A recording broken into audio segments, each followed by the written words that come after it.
예수님의 이름으로 축복하고 기도 올려 싸움나이다. 아멘.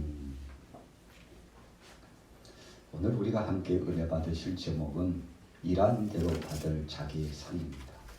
우리 같이 따라해 보겠습니다. 일한 대로 자기의 상을 받습니다. 여러분, 우리가 좀 노동운동이 선진국일수록 이 운동을 잘 할 수 있습니다. 자기가 일하는 것만큼 적절한 보상을 받는 것에 대한 운동입니다. 그래서 인권운동이라고도 하고 또 자기의 노동권을 보장받을 수 있는 대가에 대한 것도 있지만 근무할 수 있는 그 분위기나 상황도 여건도 거기에 걸맞게 보장받을 수 있는 특권이 있다는 거 아니겠습니까? 일한 대로 못 받으면 어떻게 됩니까? 그것만큼 억울한 것이 없습니다. 적절한 근무 환경과 그리고 좋은 그 과정 가운데서 자신이 수고하고 헌신하고 일한 것에 대한 보장을 받을 수 있다는 것은 참 행복한 것입니다. 예수님께서 일꾼을 부르실 때 아침 이른 시간에 나가서 일꾼을 부르셨습니다. 통상적으로 일꾼을 부르면 아침 6시, 7시 때에 첫 일꾼들이 일을 시작합니다. 그리고는 9시에도 정오인 12시에도 오후 3시에도 그리고 마지막에 1시간 남은 5시에도 가셔서 예수님께서 직접 일꾼을 부르신 비유에 대한 말씀을 허락해 주셨습니다.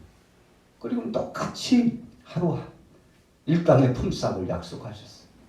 우리나라 노동자가 하루 일당이 요즘은 5만 원 가지고는 일꾼을 구하기 힘들어요. 최소 10만 원을 줘야만이 하루 일당에 일할 수 있는 일꾼을 구할 수가 있습니다. 다 10만 원씩 약속을 한 거죠. 아침에 부름을 받은 자도 정오에 부름을 받은 자도 오후에 그저 이제 1시간만 일하면 되는 시각에도 주님은 불러주셨어요. 그래서 1시간만 일하게 될 그 대상자에게도 너 오늘 10만 원이야. 왜 이러고 서 있었어? 아유, 저를 써주는 사람이 없어가지고요. 그래도 한 가닥의 희망을 가지고 우리를 써주고 불러주는 사람, 그 사람이 눈에 보이지 않는다 할지라도 한 가닥의 희망을 가지고 있었는데 제가 부름받게 될 줄은 상상도 못했습니다. 여러분, 아침에 이런 시간에 부름받은 사람이나 정오에 부름받은 사람이나 늦은 시간에 부름받은 사람이든지 그 주인이 포도밭에 나가서 일할 수 있도록 그 주인이 포도원 일꾼으로 불러주시는 것에 너무 감사했습니다. 그리고 황혼빛에 이제 해가 뉘엿뉘엿 넘어가고 품삯을 받는 시간이 되었는데 아침에 부름받아 처음 와가지고 많은 시간을 일한 사람하고 마지막에 1시간 일한 사람하고 나중에 알고 왔는데 일당이 다 똑같은 거예요. 당신도 10만, 당신도 10만, 당신도. 먼저 온 사람들이요, 눈이 커지는 겁니다. 아니, 이게 웬일이야. 그래서 따져 물었어요. 아니, 우리는 대학볕에서 종일 땀을 뻘뻘 흘리면서 이렇게 수고하고 일을 했는데 고작 저 양반 말이요, 해가 얼마 남지 않았는데 와가지고 1시간 정도밖에 일하지 않은 사람도 아니 보니까 이 땅에 다 똑같은데 이거 억울해서 못 살겠네요. 이거 너무 차별하는 거 아닙니까? 이거 뭔가 잘못된 거 아닙니까? 항변을 했어요. 그때 주인이 뭐라고 말씀했습니까? 우리 같이 따라해 보겠습니다. 너와 약속한 것을 내가 주었도다. 약속한 것을 주었다고 말씀하고 있습니다. 여러분, 일한 대로 받을 자기의 상이 있다는 이 말씀 속에 오늘 본문의 말씀과 더불어서 함께 그 의미 부여를 비유 가운데서 생각해 보면 주님께서 저에게도 여러분들에게도 받을 만한 상이 분명히 있다는 거예요. 여러분, 그래서 우리가 교회 생활을 하다 보면 어떤 사람은 50년, 60년, 나는 한평생이야, 한평생. 모태신앙부터 교회를 떠나지 않고 지금까지 충성하며 헌신했는데 참 주님이 정하신 상이 대단할 거야. 자기만의 어떤 그 바람 속에 그 상을 기대할 수 있지 않겠습니까? 어떤 대가나 보상을 생각하고 있지 않겠습니까? 여러분, 주님이 각 사람마다 주실 상이 다 있다고 오늘 본문에 말씀하고 있습니다. 여러분들에게는 어느 상이 주어지겠습니까? 주님이 정하신 상이 분명히 있는데 그것은 이 땅에서 받을 부분도 있지만 하늘나라에 가서 주님 앞에 가서 받을 것이 분명히 있다는 것입니다. 그래서 주님은 이 땅에서 상 받을 생각을 하지 않는 것이 좋다고 말씀했어요. 성경이 일축하는 것은요, 세상에서 상 받기를 좋아하지 말라고 했어요. 왜 그랬을까요? 어떤 사람들은 누가 어떤 대가에 대해서 그것을 보상하여 주고 또 어떤 선대한 것에 대해서 그것을 되갚아 주려고 하면 오히려 강하게 나무라는 사람이 있습니다. 아니, 내가 당신한테 받으려고 그런 줄 알아. 받으려고 그랬으면 시작도 하지 않았어. 나는 선한 마음으로, 따뜻한 마음으로 당신에게 선대했는데 이것은 은밀하게 한 것이요, 주님 앞에서 한 것이기 때문에 주께서 기억하시면 그것이 전부지 세상에서 받으려고 그런 것이 아니라고 생각하는 사람이 있어요. 그러나 어떤 사람들은 하나를 주면 둘을 받고 혹은 100을 주면 그래도 100은 아니지만 90은 받아야 된다고 생각하면서 보상 심리를 잔뜩 기대감을 갖고 그렇게 선대하며 살아가는 사람도 있습니다. 여러분, 그러나 보상에 대한 것은 오늘 본문에도 말씀하고 있습니다만 세상에서의 보상을 생각하는 순간 시험과 올무에 빠집니다. 세상에서 어떤 가치 기준을 두고서 그것에 대한 열매를 따려고 하는 순간 사악한 원수막의 권세 미혹에 빠질 수 있습니다. 여러분, 그래서 우리 크리스찬들은 예수님이 주신 말씀처럼 오른손이 한 것을 왼손도 모르게 하라, 그렇게 말씀했어요. 그러면서도 주님은 내가 홀이라도 소자에게 냉수 한 그릇을 떠서 대접해 주어도 나는 그 상을 결코 잊지 않고 기억하여 그들에게 상을 주리라. 너희가 내 이름으로, 제자의 이름으로 이와 같이 선대했다면 그 상이 분명히 있을 것이다. 여러분, 예수님께서 이런 놀라운 말씀을 주셨는데 그렇다면 그 상은 어떤 상입니까? 주의 나라에 가서 주님 앞에 받는 보상이라는 것입니다. 오늘 정말 여러분들이 그런 마음을 가지고 신앙생활을 하고 있습니까? 구원이라고 하는 논제의 그 핵심은 무엇입니까? 여러분, 저나 여러분들이나 세상에 그 무수한 것들을 누렸다 할지라도 구원받지 못하면 물거품과 같은 거예요. 허무한 거예요. 그래서 바울은 우리 크리스찬들이 부활이 없다면 세상에서 가장 불쌍한 사람이다 그랬어요. 여러분, 부활이라는 것이 무엇입니까? 구원과 부활이라는 것은 무엇입니까? 구원이라고 하는 것은 영혼이 멸망당하여 죽을 수밖에 없는 자가 독생자들 예수 그리스도로 말미암아 살려지는 영, 살리는 영 성령에 의해서 변화체가 되고 그래서 천국에 입성할 수 있는 복된 자가 되고 하나님을 아버지라고 부를 수 있는 자가 되었다는 것이고 영원한 지옥불에 들어갈 자가 영원한 천국에 들어갈 수 있는 전환적인 삶으로 바뀐 자라는 것인데 정말 여러분들은 그 천국에 들어가실 수 있습니까? 정말 여러분들은 천국에 들어갈 확신이 있습니까? 여러분, 예수 그리스도 안에서 천국에 입성하게 될 줄로 믿습니다. 할렐루야. 같이 따라해 보겠습니다. 예수 안에서 천국에 입성합니다. 어떤 사람이 한 사람 중에 천국에 가봤는데 가보니까 아무리 둘레 찾아봐도 그 사람이 안 보이더래요. 이상하다. 왜 어디로 갔지? 도대체 어디 갔지? 어디 구석이라도 앉았나 봤더니 자꾸 찾아도 보이지 않더래. 너무 놀란 거예요. 그 사람이라면 진짜 이 자리에 있을 줄 알았는데. 그런데 또 한 가지 놀란 것은 한쪽 구석에 참 폼나게 좋은 옷을 입고 앉아있는데 그 사람 어디서 많이 본 사람이에요. 적어도 그 동네에서는 그 사람은 절대 예수 믿을 이유도 없고 믿지도 않을 것이며 천국에는 못 갈 사람이라고. 아이고 그 양반 포기한 사람이야.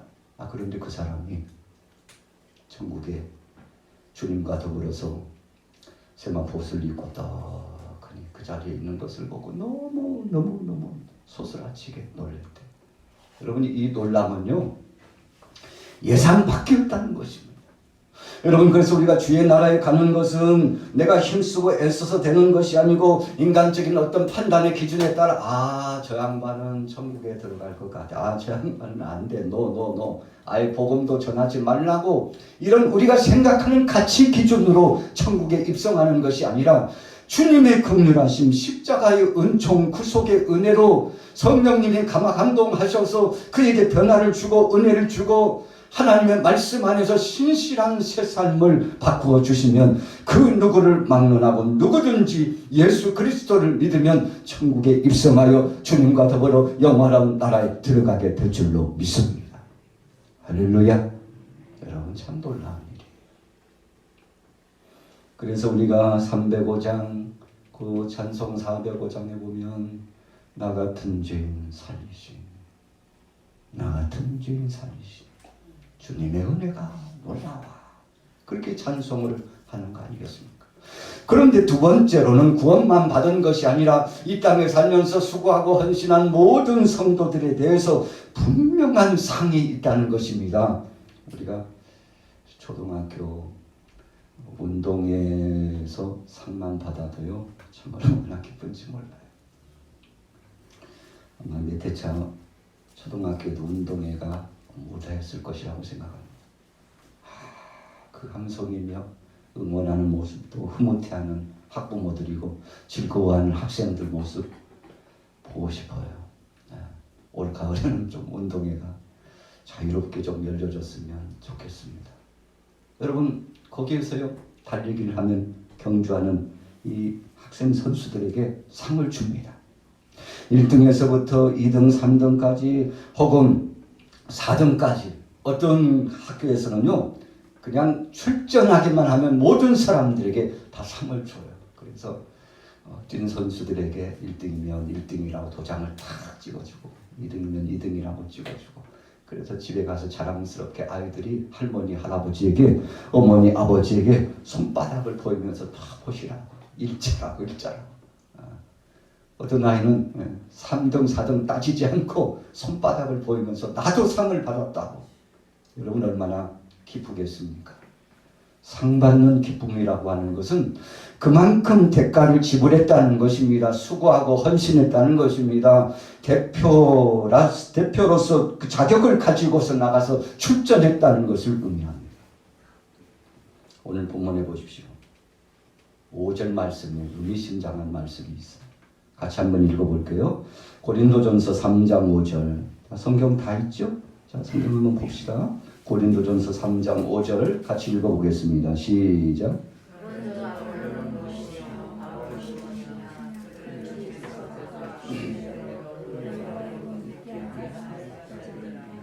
아멘. 고린도 교회에 문제가 발생했습니다. 두 파로 나눠졌어요. 그래서 4절에 보면 어떤 이는 말하되 나는 바울에게라 하고 다른 이는 나는 아볼로에게라 하니 너희가 육신의 사람이 아니리요. 아볼로파 바울파 나눠졌어요. 더 구체적으로 보면 바울은 개척에 씨를 뿌린 사람, 아볼로는 그 이후에 와서 후임자로서 사역을 진행한 사람. 교회 공동체 안에서 리더격의 사역을 감당했는데 시간이 지나고 나중에 보니까 쫙 갈라졌어요. 둘이 갈라졌어요. 바울파, 아볼로파 갈라졌어요. 심각하거든요. 여러분 교회는 하나님 중심으로 하나 돼야 합니다. 그래서 하나님이 중심이, 예수님이 중심입니다. 성삼위 하나님이 중심이에요. 그런데 고린도 교회가 아볼로파, 바울파가 갈라져 가지고 이런 사람들이 어떤 삶으로 평가했나 봤더니 3절에는 그런 사람들은 어린아이 신앙이라고 했습니다. 너희는 아직도 육신에 속한 자로다. 너희가 시기와 분쟁이 있으니 어찌 육신에 속하여 사람을 따라 행함이 아니리요. 여러분, 그래서 사람 따라가면 멸망입니다. 그럼 교회가 목회자 중심 아니에요. 우리 성도들 중심, 누구 대상 중심도 아니에요. 누구 대상 중심으로 뭉쳤다 타락이에요. 누구 중심입니까? 예수님 중심, 하나님 중심. 그래서 하나님 중심으로 나가면 승리하고 사악한 원수마귀 권세가 한 길로 왔다가도 7길로 떠나가는 것입니다. 여러분, 그래서 성령의 매는 띠로 하나 되기를 힘써 하라고 그랬습니다. 성령님 중심으로 하나 돼요. 여러분, 그래서 하나님 중심으로 하나 되면 우리가 교회 나와서 맨 먼저 하나님 앞에 주여 한 주를 지나면서 입술로 죄를 짓고 마음으로 죄를 짓고 행동으로 죄를 지었던데 죄를 용서하옵소서. 어린아이 신앙처럼 하나님 뜻을 저버리고 내 생각 내 마음대로 행동하고 말하고 살아가는 것을 용서해달라고 몸부림치면서 회개하고 자백하잖아요.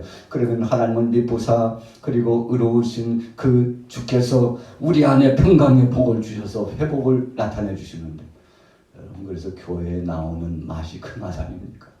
한 주 동안에 분분하고 혼탁하고 혼미한 상황에 빠지고 좌로도 우로도 어찌할 바 알 수 없는 향방을 가리지 못했는데 주의 전에 나와서 주님 앞에 그리스도의 이름으로 머리를 숙이는 순간 마음속에 평정심이 내려지고 그 평화가 샬롬이 하나님이 성령 안에 들어오시는데, 여러분, 그래서 예배하는 사람하고 예배하지 않는 사람하고 그 심정이 다르고 눈빛도 다르고 말도 다르고, 여러분, 그래서 우리가 예배할 때 예배하는 맛이 있잖아요. 그래서 우리가 다른 건 다 포기하고 내려놨어도 예배만큼은 포기해서는 안 된다. 하나님 앞에 나가서 엎드리고 그분 앞에 항변하여 내놓고 주님 앞에 호소하면 그분께서 다 들으시고 알았어. 그런 일이 있었구나. 내가 다 맡아줄게. 내가 다 풀어줄게. 내가 너와 함께 해줄게. 이렇게 말씀했다는 것입니다. 고린도 교회가 이런 어려운 문제를 만났을 때 부각시킨 물음을 던졌어요. 5절 말씀이 그것입니다. 그런즉 아볼로는 무엇이냐? 여러분들이요, 아볼로가 뭡니까? 바울이 뭡니까? 그게 중요한 것이 아니죠. 그것이 본질이 아니죠. 더 중요한 것은 그리스도가 본질이죠. 하나님의 말씀이 본질이요, 구원이 본질이요, 하나님 나라를 확장하는 사명이 본질이잖아요. 여러분, 이런 웅변적인 선포를 위해서 아볼로가 뭡니까? 바울이 뭡니까? 허상을 버려요. 본질 아닌 거 버리고 본질을 붙잡아야지. 여러분, 줄도요 잘 붙잡아야 돼요. 썩은 줄을 붙잡으면요 올라가다 떨어집니다. 오늘 바울이 하나님의 생명된 말씀을 통해서 외치는 거예요. 여러분, 아볼로의 줄을 잡지 마요. 바울의 줄도 잡지 마요. 그리스도의 은혜의 줄을 붙잡고 나가면 승리하는 것입니다. 그래서 5절 중반절에 이렇게 말씀했죠. 그들은 주께서 각각 주신 대로 너희로 하여금 믿게 한 사역자들입니다. 우리 따라해 보겠습니다. 그들은 사역자에 불과합니다. 5절의 결론이 주의 종일 뿐이라는 것입니다. 주의 종일 뿐이라는 것입니다. 실수도 많고 허물도 많고 인간적인 욕심에 소욕으로 나가기를 좋아하고 인간의 수단에 불과하다는 것입니다. 그들은 아무것도 아니라는 것을 부정하고 말씀을 시작하고 있죠. 자, 그러면 어떻게 해야 될지를 말씀하고 있는데 6절입니다. 같이 읽어볼게요. 6절 같이 읽습니다. 시작. 나는 심었고 아볼로는 물을 주었으되 오직 하나님께서 자라나게 하셨나니. 자, 교회를 바라보는데 아볼로에 집중하고 바울에 집중했던 사람들이 예수님을 보지 못한 거예요. 그래서 여러분들이요, 자 보세요. 나 바울은 심은 것뿐입니다. 하나님이 시켜서 심부름을 해서 씨를 뿌린 것뿐입니다. 아볼로는 또 어떤 사람입니까? 아볼로는 물을 준 것입니다. 여러분 좀 실감이 납니까? 우리가 모종을 하고요. 뒤따라가면서 물 심는 장면, 물 뿌리는 장면을 한번 상상해 보세요. 요즘 며칠 상관으로 비가 왔어요. 은혜의 단비입니다. 참 단비예요. 여러분 그래서 비 오는 날 이 파종을 많이 합니다. 그러나 꼭 그렇게만 할 수 없죠. 그렇다고 비가 오지 않는다고 해서 농사 포기할 수 없죠. 여러분 팔레스타인 지역에는 비가 그렇게 많이 오지 않아요. 그래서 수시로 물 주는 작업 매우 중요합니다. 아무리 잘 심어놨어도 물을 주지 않으면 뒤따라오는 사람이 그냥 물 준다는 것이 몇 개의 파종에 물 주는 걸 빠뜨렸어요. 잘 된 줄 알고 2, 3일 후에 가봤더니 바싹 말라가지고 죽어있어요. 어떻게 된 거야? 심기는 잘 심었는데 물을 안 줬구나. 여러분 그러니까 물 주는 사람 중요하고 심는 사람 중요하고 바울도 중요하고 아볼로도 중요하고 함께 협력하는 거 중요하지만 그런데 더 중요한 것은 바울의 목도 중요하고 아볼로의 목도 중요하지만 그것은 주의 심부름꾼으로서 일한 것뿐이지 결국은 모든 것을 종결짓고 자라나게 하시는 분은 하나님이셨다는 것입니다. 여러분 물을 주는 것도요 한계가 있습니다. 심는 사람 심는 것도 한계가 있죠. 아무리 물 잘 주었어도 한 달, 두 달, 석 달 비가 오지 않아 보세요. 계속 물 준다는 거 쉽지 않습니다. 결국 농사를 망치는 거죠. 참 지혜 있게 오늘 본문 말씀을 선포했습니다. 뭐라고 말씀했습니까? 6절 바로 중반 후미에 우리 같이 따라해 보겠습니다. 오직 하나님께서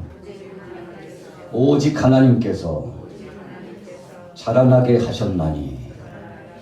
참 기가 막힌 말씀이에요. 교회는 하나님이 하신 것이다. 이런 말씀을 하고자. 바울의 목도 중요했습니다. 아볼로의 목도 중요했습니다. 부정하지 않았습니다. 인정해 주었습니다. 여러분 상대의 몫을 인정해 주는 건 매우 중요합니다. 목회자의 몫이 있고 성도들의 몫이 있습니다. 우리 장로님들과 권사님들의 몫이 있습니다. 안수 집사님과 집사님들의 몫이 있습니다. 이 몫을 다한다는 건 매우 중요해요. 그래서 오늘 본문 5절과 6절에도 그 몫을 잘 인정해 주었어요. 그런데 더 중요한 것은 그 모든 것을 컨트롤하고 통괄하시며 지배하시고 주관하셔서 이끌어 가신 분은 사실은 바울도 아니고 아볼로도 아니고 여러분들도 나도 아니고 하나님이 하셨다는 사실을 잊지 마세요. 하나님이 열매 맺게 하셨습니다. 여러분 농부가 농사를 잘 짓는 달인이고 50년 60년 농사일에 잔뼈가 굵어졌는데 그까짓가 못할까?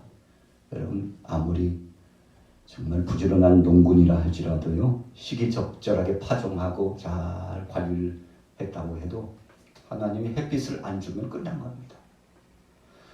여러분 하나님께서 적시에 이른 비와 늦은 비를 주지 않으면 농사는 흉년될 수밖에 없어요. 병충해가 와가지고요 그냥 메뚜기 떼들이 어디서 날아왔는지 다 갉아먹어버려요. 여러분 농사 지은 거 끝났습니다. 어디서 왔는지 개구리 떼들이 와가지고 농사를 망쳐요. 여러분 알 수 없는 병충해가 와가지고 감염병들이 와가지고 망가뜨려 놓습니다. 농사 끝난 거예요. 농부의 몫이 도대체 뭐예요? 여러분 하나님이 해주셔야 된다는 사실을 교회론적인 모습을 비추어서 오늘 본문 말씀을 통하여 우리에게 말씀하신데 오직 하나님께서 자라나게 하셨나니 하나님이 키워주시고 길러주셨다는 것입니다. 우리 가정의 자녀들을 보면은요, 야, 네 엄마가 낳았어. 아빠가 낳은 거 아니라 네 엄마가 낳았어. 또 아빠는 아빠 나름대로 내가 없으면 어떻게 아이가 생겨 말도 안 되는 소리 하고 있어. 여러분 서로 다툰들, 서로 누가 이렇다, 누가 저렇다 한들 무슨 의미입니까? 하나님께서 키워주셔야죠. 여러분 그래서 우리 신앙인들은요, 하나님 앞에 감사하는 거예요. 우리가 하는 목도 있지만 그러나 더 중요한 것은 하나님이 해주신 목이 있었기 때문에 그 목가닥에 주님이 해주신 그 사랑가닥에 그 은혜가닥에 사랑한 자녀들이 우리 가족들이 남편이 아내가 어르신들이 지금까지 이렇게 건장하게 우리 곁에 함께하고 계셨다고. 이 나라 이 민족이 이만큼 온 것은 하나님이 보호하사 우리나라 만세. 여러분 우리 양화교회가 이만큼 주님 앞에서 사명을 감당하는 것은 전능하신 하나님께서 40여 년 동안 친히 임재하셔서 살펴주셨기에 가능했다. 여러분 정말 여러분들도 이런 생각을 가지고 있습니까? 이런 마음으로 고백하고 있습니까? 우리 가정을 보고 나라를 보고 세계를 보고 교회를 보면서 하나님이 하셨지요. 하나님이 하셨지요. 아버지가 하셨지요. 주님이 하신 것입니다. 여러분 이렇게 고백하고 있나요? 고린도 교회의 분쟁을 해결할 수 있는 방법이 그거밖에 없다는 사실은 바울은 알았습니다. 나를 죽이지 않으면 안 되겠구나. 바울로 자네도 말이야 내려놔. 나도 내려놨어. 그리고는 교우들에게 말합니다. 여러분들이요 주님 앞에서 드러내세울 거 아무것도 없잖아요. 다 주님이 해주신 거잖아요. 우리 다 내려놓읍시다. 그리고 사랑으로 함께 갑니다. 주님이 지금까지 해주신 은혜 감사히 갑시다. 십자가 아래 다 뭉칩시다. 그리스도 안에서 하나 됩시다. 여러분 이렇게 나가니까요. 바울이 내려놓고 아볼로가 내려놓고 다른 동역자들이 쫙 내려나와서 사랑의 매는띠로 하나 되니 고린도 교회가 얼마나 평화로운 교회가 되고 귀한 사명을 감당하는 교회가 되고 그래서 주님 주신 은사 talent를 잘 활용하고 세상의 어떤 교회보다도 든든히 세워가는 교회가 되고 그래서 선교의 귀한 목적 이 사역을 감당하는 교회가 되었는데 오직 하나님뿐입니다. 그래서 여러분들이 7절 말씀에요. 우리 같이 한번 읽어보겠습니다. 7절 말씀 읽습니다. 시작. 그런즉 심는 이나 물 주는 이는 아무것도 아니로되 오직 자라게 하시는 이는 하나님뿐이니라. 자, 다른 단어를 다 빼고요. 이렇게 기억하면 돼요. 오직 하나님뿐입니다. 우리 같이 따라해 보겠습니다. 오직 하나님이 하셨습니다. 여러분 그러니까 평정심이 그때 잡혔어요. 오직 하나님입니다. 그리고는 8절 말씀해 보세요. 심는 이와 물 주는 이는 한 가지이나. 무슨 뜻입니까? 서로 무시하지 않았어요. 서로 존중하고 배려해주고 당신도 우리도 함께 가는 한 배를 탄 사람입니다. 심는 이와 물 주는 이는 한 가지이나. 그랬어요. 목적이 같다는 것입니다. 뜻이 같다는 것입니다. 목적과 뜻이 무엇입니까? 하나님 영광이요 복음 증거하고 하나님 나라 확장하는 것이 땅끝까지 복음 증거하는 것이었다는 것입니다. 그래서 정체성이 회복되어서 서로를 인정하고 하나같이 되어서 나갔더니 그 다음에는 오직 하나님의 영광을 드러내고 장차 주께서 각 사람 행한 대로 주실 상을 고대하게 되었다는 것입니다. 그래서 8절에 보니까 같이 따라해 보겠습니다. 각각 자기가 일한 대로 자기 상을 받으리라. 여러분 각각 자기가 일한 대로 자기 상을 받을 수 있게 되었다는 것입니다. 여러분 서로를 인정해 주었어요. 그리고 자기 몫을 기억했어요. 내 사명을 기억했어요. 여러분 우리가 사역을 진행하다가 주위를 이렇게 좌우를 보면요 비교의식이 생깁니다. 그 순간 실족하고 시험에 빠지고 곤고함에 빠져요. 그러나 앞만 바라보고 주님만 바라보고 나가면 주님이 내게 허락하신 이 사명 잘 감당해야지. 그래서 A라는 사람, B사람, C라고 하는 사람에게 골고루 주신 그 상이 있는데 그들은 그들의 몫의 상이요 나의 몫은 나의 몫이 있다는 것을 기억하고 최선을 다하면 장차 주께서 기억하시며 큰 상으로 갚아준다는 것이죠. 무디 목사님께서 전도 이 붕성회를 마치고요 이제 미국으로 돌아가게 되었어요. 배를 타고 가는데 얼마나 바람이 거세게 몰아치고 풍랑이 치는지 배가 이제 파손할 지경까지 됐나 봐요. 그런데 그 배 안에서 꼭 잠을 주무시고 계시는 거예요. 주위 동역자들 함께 배에 탄 사람들이 보니까 참 기가 막혀요. 이런 풍랑과 바람에 아비규환이 돼가지고 아수라장이 된 이 상황 속에 잠이 오나 참 부디 목사님 참 참 무심하시기래. 여러분, 무디 목사님께서 예수님 흉내 내려고 그러신 겁니까? 아니에요. 복음을 붙잡고 하나님 나라를 생각하고 하나님의 뜻만 기억하다 보니까 그 풍랑 속에도 그 마음속에 평화가 왔던 것입니다. 사람들이 너무 기가 막히니까 깨웠어요. 목사님 일어나 보세요. 아니 도대체 지금 잠이 옵니까? 보세요 지금 사람들이요. 죽고 못 산다고 지금 아우성치인데 잠이 오시냐고. 그때 무디 목사님이 한 말씀 선포했습니다. 여러분, 아니 뭐가 그렇게 걱정이에요? 오늘 이 상황 속에서 혹시 풍랑에 우리가 몸이 잠겨서 죽음을 맞이한다면 어디 갑니까요? 천국에 가죠. 오늘 이러다가 죽으면 천국이요. 그러나 하나님의 뜻이 계셔서 우리를 살려두시면 다시금 제 사명을 인식하고 나가서 복음을 전하면 되는 것이지, 사나 죽으나 우리는 주님의 것인데 뭐가 그렇게 걱정이냐고. 나는 다 마음 내려놨다고. 그래서 이렇게 고요히 잠을 자게 됐다고. 여러분, 이 고백 속에 많은 사람들이 숙연해지게 되었죠. 여러분, 목적이 복음으로 가득 차 있었어요. 하나님 중심으로 가득 차 있었어요. 그분 앞에 갈 나를 기억하고 있었어요. 오늘 죽어도 주님 앞에 간다면 더 이상 여한이 없다고 소원하면서 살았다는 것입니다. 여러분, 지금 감염병의 시대, 환란의 때 도처에 전쟁과 기근과 지진이 끊이지 않아요. 앞으로 4월, 5월에도 어떻게 될지 예측 불허라고 그러지 않습니까? 우리가 기대감은 4월달 되면 일상으로 돌아갈 수 있을 것이다. 우리 정부 측에서도 그렇게 기대감을 갖고 있어요. 그래서 지금 많은 사람들이 독감처럼 이렇게 감염이 돼서 고생을 하고 계시지만 아마도 앞으로 2주나 3주 후에는 서서히 감염자가 이제 뚝뚝 떨어지고 이제 정상적으로 일상으로 돌아갈 것이다. 그래서요, 이제 더 이상은 통제가 없습니다. 거의 통제가 없어요. 여러분, 감염되어도 자기가 알아서 집에서 그냥 약이나 타다가 치료하라고, 그냥 감기 정도 그렇게 생각하라는 것입니다. 여러분, 그래서요, 지혜롭게 이 상황들을 이겨나가서 몸이 치유되고 회복되는 것을 보면 코로나 걸려도 별거 아니네, 이런 생각을 갖기를 기대하고 있다는 것입니다. 아이고, 그냥 독감보다도 별거 아니구만, 이런 생각을 갖기를 지금 정부 측에서는 원하고 있는 것이고, 공통적으로 모든 사람들이 그런 생각을 갖고 의연하게 대처하기를 원하는 거죠. 물론 단서는 있었어요.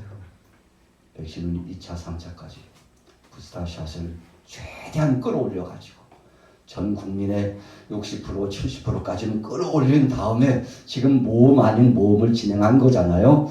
그렇게 원하는 대로 됐으면 좋겠습니다. 할렐루야. 여러분, 이겨나가는 과정이에요. 오늘 본문의 결론입니다. 9절 말씀해 보세요. 우리 같이 읽어봅니다. 9절 말씀 시작. 우리는 하나님의 동역자들이요 너희는 하나님의 밭이요 하나님의 집이니라. 여러분, 주님 오실 날이 이제 불현듯 가까웠는데 우리는 하나님의 동역자라는 의식을 갖고 신앙생활을 하면 흔들림이 없다는 것입니다. 동역자라는 것은 함께 손을 맞잡았다는 것입니다. 우리가 아무리 무거운 것도요, 내 귀퉁이에서 장정이 탁 내고 가면 거뜬하게 일어납니다. 그래서 좁은 길목도요, 장정들이 탁 어깨에 내고 좌우로 서로 버텨가면서 끌어당기면서요, 진행해 나가면 참 묘기를 하는 것처럼 쫙 진행해 나갑니다. 그런데 한 사람이 무겁다고 해요. 여러분, 잡은 끈을 내려놔 버리면요, 세 사람이 아이고 이렇게 무거운 거야, 힘이 드는 거야, 균형이 맞춰지지 않아가지고 기우뚱기우뚱 하다가 다 넘어지는 거죠. 오늘 여러분들, 그래서 9절 말씀이 있는 것입니다. 교회는 하나님의 동역자라는 사실. 또 뭐라고 말씀했습니까? 9절 중반절에 하나님의 밭이라고 그랬습니다. 그냥 밭이 아니에요. 여러분, 밭은 세상이고 또 교회 안에 모여있는 모든 교우들과의 관계의 모습인데 하나님께 속해 있다는 것입니다. 또 뭐라고 말씀했습니까? 하나님의 집이라고 그랬어요. 그래서 밭이나 집은 세상에 있는 우리가 땅을 밟고 살아가는 일상을 의미합니다. 그런데 거기에다가 하나님이라고 붙여서 그냥 인간적이고 개인적이고 세상 것이라고 말하지 말고 하나님이 역사하셨다고 생각하라는 것이요, 하나님이 중심에 역사하시고 함께하고 계시다고 말하는 것입니다. 그래서요, 우리가 교회는 하나님 빼면 안 됩니다. 예수님 빼고 말하면 안 됩니다. 오직 주님 안에서 승리하시고, 저나 여러분들이나 장차 주님 부르실 때 주의 나라에 가서 큰 상을 받으실 텐데, 첫째는 구원에 감사요, 두 번째는 행한 대로 갚아주시는 상이 있을 것임을 기억하셔서 이 땅에 살면서 믿음으로 승리하시기를 예수님의 이름으로 축원합니다. 많은 세상도 천국으로 와가로다. 할렐루야 찬양하세. 내 모든 죄 사함받고 주 예수와 동행하니 그 어디나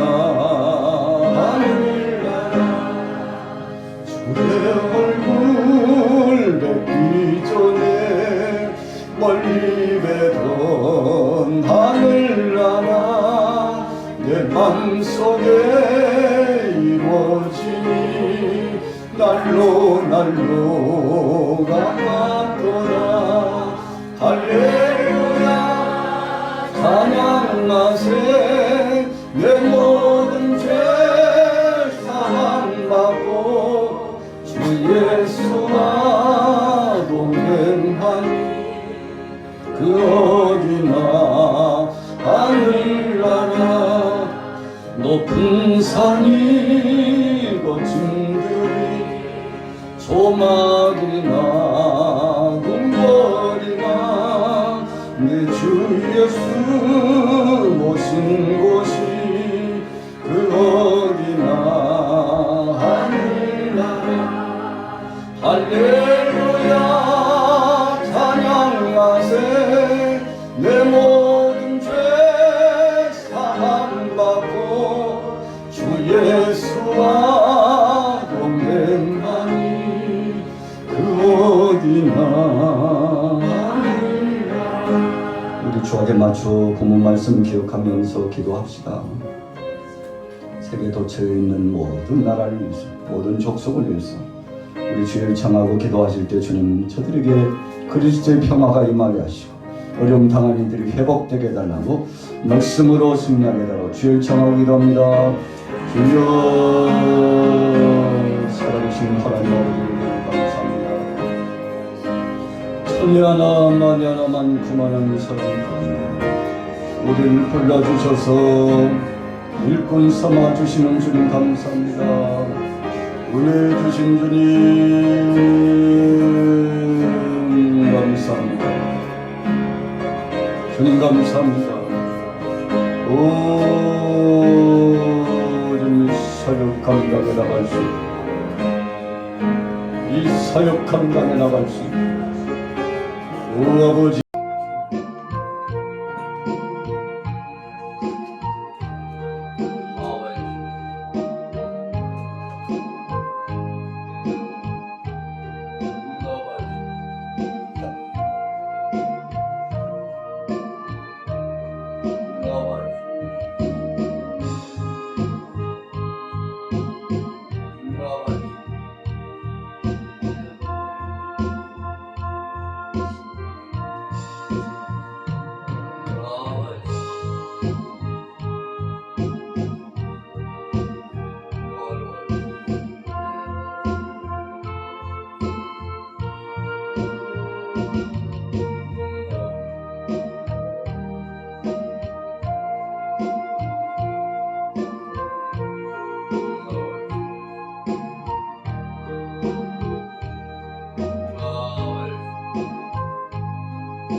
주